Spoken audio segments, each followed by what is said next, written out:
Hi, everyone. I'm Glen. This is Joe and Gina. And if you could put just a brief one-line introduction in the chat window, that would be helpful so that we have a sense of who's here and what your interests are. Oh yeah, they're coming in fast and furious here. Furious. Okay. All I see is you guys and Deborah. Right. You need to be in the gallery view, Joe. Not Yeah, I'm clicking on it and it's not going. Right? Well, they'll show up on the right-hand side and then with your screen shared. And then at the bottom, there's a little up and a down arrow that you can scroll through. There we go. Yep. Yeah. It's like, there you all are.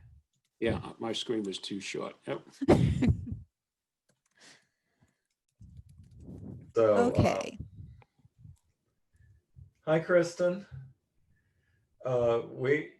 Kristen, we were very engaged by the work with the elementary math environment that's being developed at EDC. That's really some fantastic work.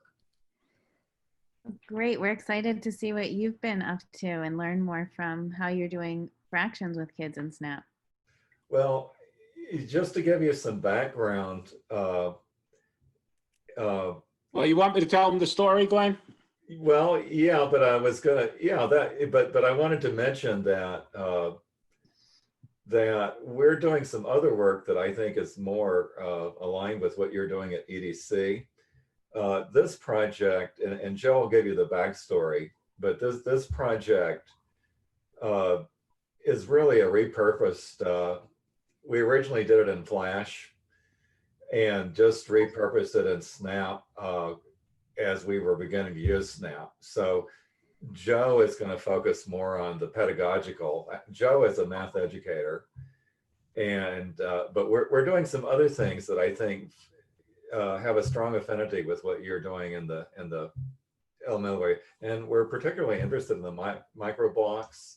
We're developing some work with music that I think would lend itself to the kind of micro world environment that you guys have been developing. So maybe also, if I could just mention, I was going to send Paul a note. We are hoping that we can get you guys to write an article for our teacher education journal because it's fantastic stuff. But I'll follow up after the conference. So Joe, do you want to tell them a little bit about the origins? Yeah. As Glenn said, this was something that we had developed probably in the late 1990s in Flash, called Kids and Cookies, and it really was a game that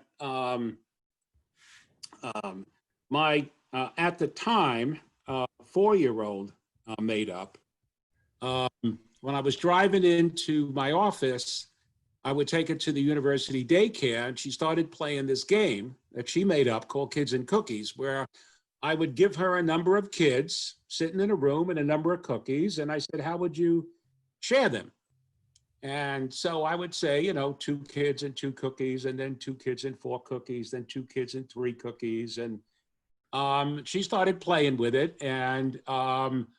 And then we got more complicated, 4 kids, 7 cookies. And this was when she was probably 4 or 5. So before kindergarten. And it worked really well. And when she got to kindergarten, she was, adding and subtracting fractions. And even it got her to think about, she of course didn't use the word common denominator, but she started thinking about, well, to add up 1/3 of a cookie and 1/4 of a cookie, you really need to cut them into same size pieces. So it really got her thinking about fractions prior to kindergarten. And then, so in kindergarten, at a parent-teacher night, the parents said, does she really know fractions? Or I said, yeah. And like all the parents said, well, make a game out of it, or make a CD out of it, or make something out of it, because we want our kids to play the game. And I said, well, you don't really need technology. You could just ask them questions. But anyway, we made a version of it in Snap. And Flash. then Gina decided she would take the old version and learn Snap by recreating it. And so, Gina, you want to say something about? Yeah, so I'm not a new programmer. I'm a programmer by profession, but I was a brand new to Snap. And so I wanted a reason to learn Snap, and I always learn best when I've got a project that I'm working on. So I got tired of all the little 1 and 2 sprite, 1 and 2 screen type things that I was doing, and was looking around for a bigger project, and Glenn suggested re-implementing Kids and Cookies. And so the user interface was already there, the artwork was already there. I just needed to re-implement it in Snap. Now that said, this was my first big Snap project, and so if I was doing it again today, I would have done it differently, because I was comfortable with lists, I'm comfortable with sprites, but coming from other languages, there are cases where I'm trying to use them in Snap and I'm bludgeoning them instead of using Snap's capabilities. But it works. Right. And actually, so Deborah, it might be interesting to think about what would this look like re-envisioned as a microworld. The presentation this morning was just fantastic, and I love the microworlds that you've created. And so right now it's just like any other. It just happens to be done in Snap. But one of the questions is, could it be reconceptualized as something that was actually a microworld where the child is more in control? And so that might be fun to think about. Joe, do you want to show how the game is? Yeah. And actually, once we made it, and gave it to kids, the control that the parent had at first was just to give them a number of kids and a number of cookies, and then have the kids share them. It's sort of an introduction to fast sharing and partitioning. But then kids would make up their own tasks and try to do it. So when we go into the game, we'll play it. And the original version had a lot of on and off things. So you could have the select up to 6 friends to share cookies either recited for kids who were too young to read. And the voice behind it was my daughter, Leah, who happens to be right here. And it's a good picture. The kid could read it. So you'd pick a few kids, and then you'd pick some cookies to share.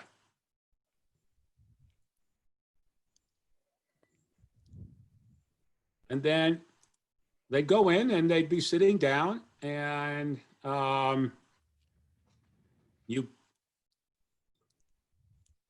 Leslie, you're talking about a whole, and then you cut it into fifths. Actually, I don't want to do fifths. I'm going to, you didn't turn on system sound when you screen shared, so we're not hearing Leah's voice. Yeah. Joe, I think you would have to stop sharing and then reshare, but click the little box on the far left to share the system audio. Okay, let me stop sharing. Now do share screen, and then before you do your thing, there'll be an additional click. And you should have, whoops, it's already shared. I think you went past it. So I got to do it before sharing? Yeah, before the final share. All right. Glenn, you're the expert. There's a screen come up in the far left. There's a box you can click to share your system audio. I'm looking for it. Share. It's the far left of that dialog box. I don't see a share. Oh yeah, I'm sorry. There it is. Sorry about that. All right, so let's stop and do a new game. There. You can pick up where you left off. Yeah, just pick up where you left off. It'll be fine. Okay. Actually, I did want to change it. I didn't want 5 up there. Okay. Well, just hit the green flag and let her go again. Yeah, I'm looking for the green flag. It's probably under left. You're almost there. Just go to your left. Yeah, I can't see it because it's blocked by this sharing thing. There we go. I moved that out of the way. All right. So start from the beginning. So there you go. 4 kids, Then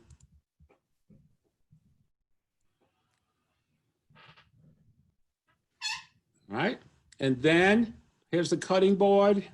1 whole, So Leah says 1 whole, and then we could decide. 2 halves, So when there's 2 halves, then there's 1 left. 1 half, 1 gets placed, 1 half, and then they could decide, well, let's see. 1 Cookies, whole, we could give somebody else, 1 whole, and we could give some, 1 whole, and then, 1 whole, well, that was a little glitch.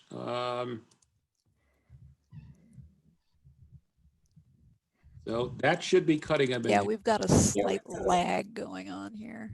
1 A whole, little bit laggy, There but we 2 go. halves, 1 half,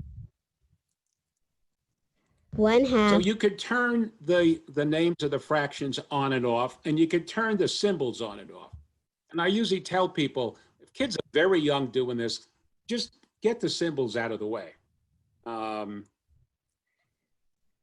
whole, Let's see, we could give a, 1 whole, and then 1 whole, there. 1 whole, Okay, now we got 1 more, 1 and whole, they could do it this. 4 fourths,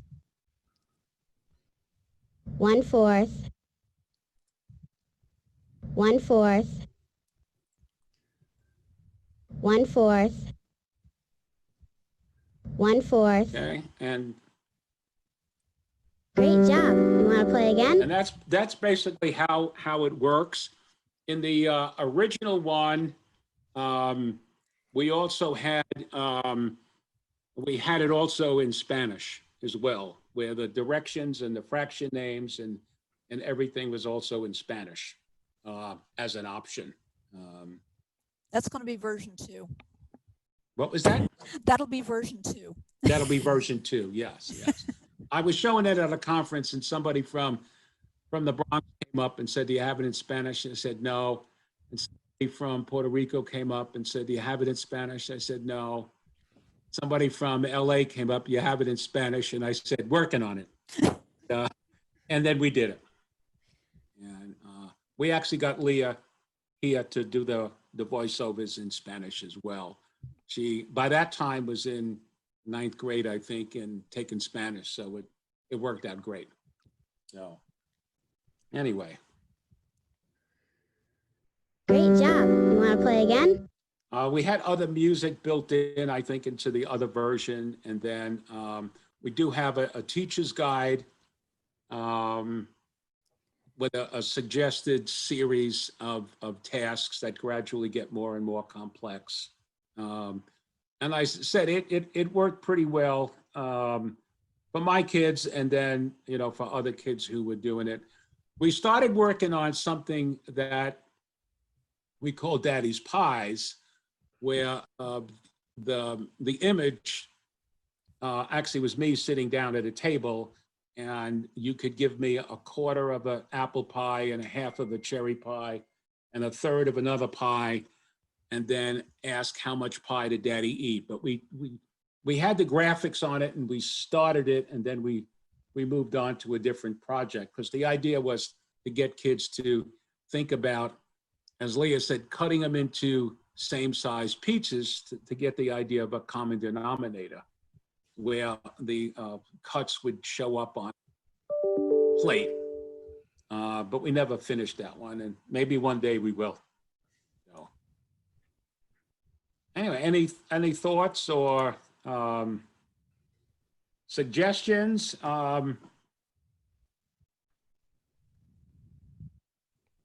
Other ideas we might want to incorporate?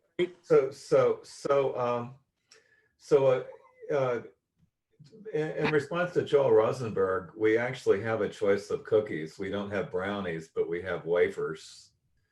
So you And can you could easily squares. do brownies. And in Yeah. terms of the URL, something interesting happened today. Actually, 2 things happened, which I guess were predictable.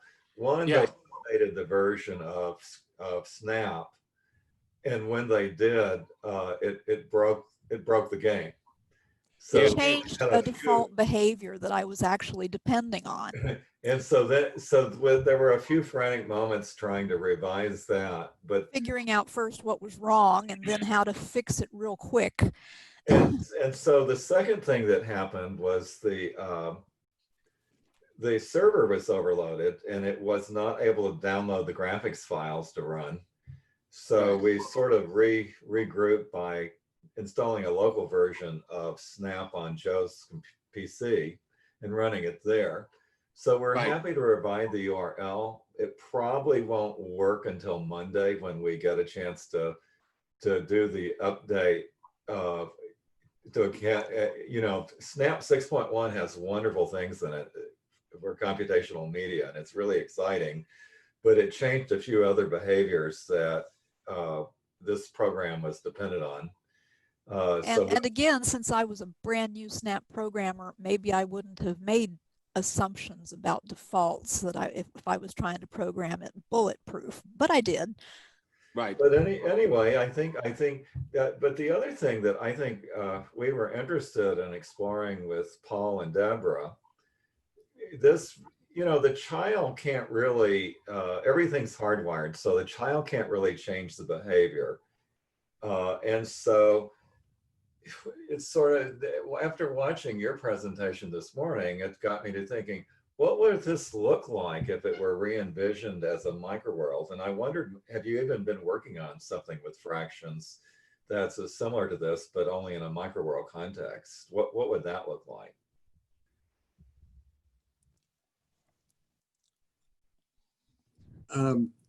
We have, as you saw, we have been working on something with fractions, but not in a structure like this. And we haven't really thought about it. So this was actually one of 3 fraction games we were working on years ago. Basically, this is the area model. We also had one with a linear model that involved fraction rods, like the ones that teachers use. And then we also had one based on the discrete or set model, where kids would put eggs in an egg carton. And then, we'd have a third of the egg carton, was 4 eggs. And so we actually wanted to develop a whole suite of the area model, the discrete model, and the linear model. And so kids could actually go back and forth between, those 3 models that they would get in school. Probably less so of the other models in school. They really emphasize in a lot of places the area model. So we thought it would be good to get the other 2 models in. So we developed them. They were working. They needed some refinement. They're still all in play. It would be nice at some point to maybe go back to that suite and then get the unlike denominator one.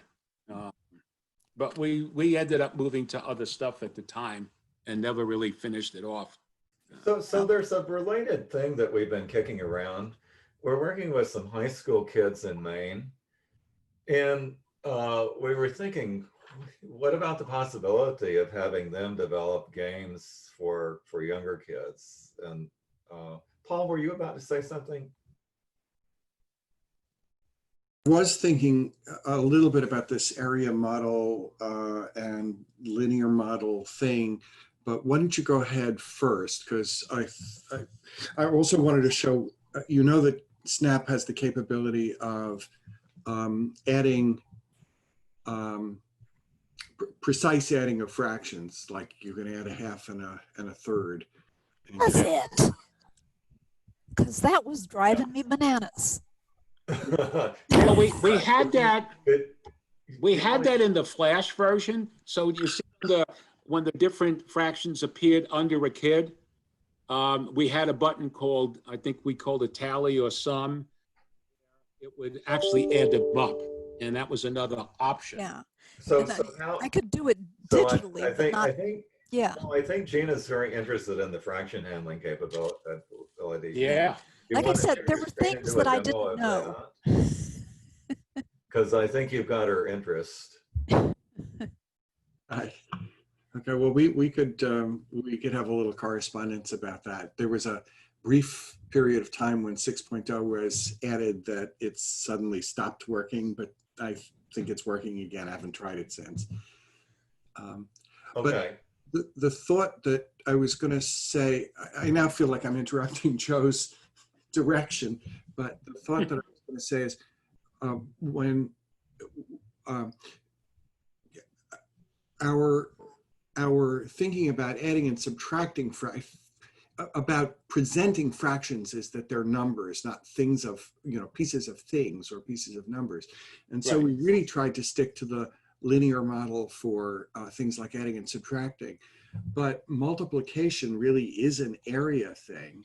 And there too, we thought of we haven't made it yet, but one of the models that one of the microworlds that we're considering making is perpendicular number lines, where you can say there's 1.5 in this direction and 1 1/3 in that direction, and see the subdivision of that area and what those pieces look like. Yep. But we haven't built it. Right. So we come up with ideas every day, and most of which we don't build because we come up with so many. So we actually have used this in some local elementary schools. We never did any really formal study with it. I had my daughter Leah do it when she was a 3rd grader with her 3rd grade class. And it actually worked very well. The teacher said, fine, Leah, you get up and show your game. And she presented it. And she actually spent the morning teaching basic fractions to her fellow 3rd graders. And it actually worked pretty well. What we noticed is that the kids, after playing it a few times, realized if they used a cutter that had the same number of pieces as the number of kids. So if there were 6 kids, used a cutter that cut it into 6 pieces, it was very easy to come up with a fair share because they would just distribute them. So we actually, in the earlier version, were able to disable some of the cutters. Oh, you can cheat, huh? We wanted to eliminate the 8th or the 6th because somebody would just come up with, well, I'll cut everything into 6 and give it to the 6 kids. So it just made it a little too easy. So we would allow the teacher or the parent, or even if a kid was using it with other kids, disable that. So they had to distribute it into 6 just by working with halves, and thirds and other things. And it actually helped them get a little bit more flexible with thinking about, part whole.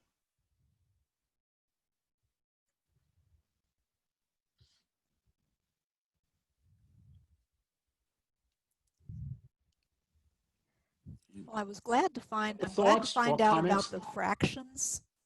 But Paul, the other thing is something that was echoed from Glen's session earlier this morning when he was talking to you, is that text handling, putting this politely, is clumsy. And so, like on the options screen, I mean, those were done in a graphics program and then imported. So yeah, I'm looking forward to Snap having better text handling capabilities. So if I could tell a backstory, So are we all. because I think, everybody's dream obviously would be to embarrass their wife. Uh-oh. We had gotten very excited about the potential of logos in the early 80s. And one of my doctoral students, Tom Lowe, said, well, let's just do a national logo conference. And being younger then, I said, well, why not? And Patrick called us and said he thought it would be a great idea, but he thought it should be done at MIT, but would we like to co-host? So they invited us up where we got to meet all our heroes. And Gina at the time was working as a librarian in the Fitzgibbon Fine Arts Library at the University of Virginia. And out of that initial logo meeting, she came back and enrolled in the graduate program in computer science and then had a career in computer science. So now in her retirement, she's kind of come full circle and she's still working on this sort of stuff. So it's really affected our whole family and our whole lives, just kind of to show the influence this sort of thing can have on people. I think I'm one of the few Unix programmers who would actually write recursive scripts. So anyway, it's a lot of fun that the tools have been built through things like Snap that let us continue to do this sort of thing and play and explore. If people in general in this group are interested, I could very quickly show where to find in Snap. It turns out it is working. The facility with infinite precision arithmetic and rational numbers. Yeah, I'll stop my share. So you want to share it? Yep, sure, I'll do that. It'd be really quick. Oops, hang on. Host disabled attendee. Oh, so only we should privileged ask, few can do that. yeah, could you enable just 1 second. all screen sharing? Hang on. Yeah, I'll grant you the access. Just 1 second. Okay. We have our very own little sprite who takes care of things like this for us. All right. You're able to share a screen right now. Okay, sure, here. Do you see just my Snap screen? Yeah. Yep. Great.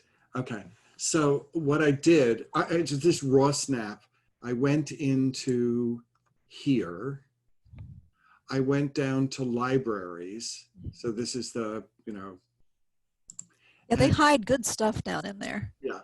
And in the libraries, there's a collection, now it's organized a little bit, several collections of tools. And there's one called Big Nums, Rationals, Complex Numbers. Right. So I pulled this in. I did it already, but here I'll show. And now in the operations, in the operators area, we now have this thing called Big Nums. And you can turn it off and have regular things operate the way they usually did. So to give an example, by the way, of that, 7, well, let's make it 14 divided by 4 is 3.5. If I turn Big Nums on, 14 divided by 4 is 7/2. Excuse me for a second. So you have, 23 to the 23rd, sure, you can do it. And in particular, it gives you this rather bizarre looking block. And if you edit it, it just says output whatever you put in. But it gives you the ability to type something that's shaped like a fraction. So Yeah. Here's a third, here's a half, and I can now add them. And I get 5/6. Ah. And that's it. So Big Nums, the library gives you all kinds of numerical. Oh, beautiful. Was that there before? Yeah, I think it was in the library, Gina. Huh. Yeah, it's been there for quite a while. It's Okay. been for a few days and then it started again. All righty. Oh, okay. The problem here is that Snap Joe is going to Granny. think of good stuff for me to do now. Yeah. I mean, Gina, you did say if you were doing it again, you would do it differently. So you may have an opportunity. That was an if, yes. this isn't exactly, Yeah, I want to see this one, Paul. Yeah, I was going to say, this isn't exactly for elementary school, but this works too. Oh, imaginary. Okay, good, good. Wow. And I shouldn't, by the way, say it isn't for elementary school because we have been discovering all along that when you can play with stuff who knows what's available? Who knows? Oh, absolutely. Absolutely. It's not the experiment I'm about to try next, but who knows? And I'll stop sharing. Does it do pi? I'm sorry. Oh, it doesn't have a pi constant. But Okay. of course you can compute it if you have your nice algorithm. Right. You can get E by using log, natural log. If you, yeah. And for that matter, a standard thing is e to the something or other. So e Right. to the. Right, Eden, right. I didn't see, I had a Cool. phone call for a second. Does it do square root? Yes. Oh yeah, that Sure. All right. Sure. Yeah, I got called away for a But second. I think the more interesting question is, how do you pull kids in so that they're using this sort of thing? That's the right question. So number one, you need access to kids in a flexible curriculum and a teacher who's game. yeah, the teacher whose game is pretty. Or parents who are game to do stuff that's outside of the to-be tested curriculum. So Deb and I and our gang have been working a lot with puzzles, and it's I don't know where the limit is. They probably don't do everything, but we've been pretty impressed with how much. And the idea isn't ours; actually, it comes largely from a 1964 curriculum that was by Wirtz and Botel and Bieberman and Sawyer, W.W. Sawyer, that a sufficiently interesting challenge, try to do this, or a big enough surprise, like these number tricks where I say, think of a number and then do a whole bunch of stuff. And then I can read your mind. Those kinds of things just hook kids. And there's nothing practical. It isn't about the area of the rug on your floor. No real world thing, but the kids get hooked. So there probably are ways of getting this math that way too. We haven't thought about it enough. So Paul, we have a makerspace and we've been making a lot of physical stuff and mainly recreating early inventions. But since we had the laser cutter and the 3D printer, we start making some math manipulatives. And we made one where if you can refigure, it's an old task I remember from high school, where you reconfigure 4 pieces into 2 different triangles, and it looks like the area is different after they're reconfigured. You may remember it. You look in my age category. Anyway, we made a physical version of it. Probably 3 times. I saw it in high school in the late 60s, and I remembered it. And so I tried to recreate something like it, and we did physically. And my other daughter and I took it in to a couple of 8th grade classes, and I put this triangle together, and then I moved the pieces around into what looks like the same triangle, but there's a hole in it. And we couldn't get out of the classroom because the kids wanted to figure out why moving, we'd hold each piece up and say, if I move it around, does the area change? No. But when we put the 4 of them together, it looked like it did. And it really had to do with the dissimilarity of some of the triangles. But the kids would not go back to the lesson that the teacher was doing because they wanted to figure it out. And they wouldn't let us out of the room. And it's happened several times. They wouldn't let us go until either we told them, which we didn't do, until they figured out what the thing was. And you're right, there was no real practical application. But it was a counterintuitive kind of thing that just attracted them. Kids are super curious. Yeah, that's exactly right. Sorry, guys. I had to break it up, but we have a reception in 5 minutes in plenary room. So if Okay. you guys plan on going to that reception, actually, Are you serving wine and cheese? We're serving virtual wine and cheese. Yeah. Yeah. Anyways, Yep. You'll have to. thank you very much for the presentation. It was awesome. Okay, thank you. Fun. Bye. Yeah. Bye, Thanks. all. Bye. It was awesome. Thank you so much. Yeah, it was great to follow up. And, you know, Paul and Deborah, I'll send you a note on Monday about the possibility if you guys got the time to describe some of this for our teacher ed journal. It would be great. Sure. Okay. Thanks, Glenn. Thank you. Thanks, bye. Thank you all. Bye-bye. Bye. Bye-bye. Bye, Gina.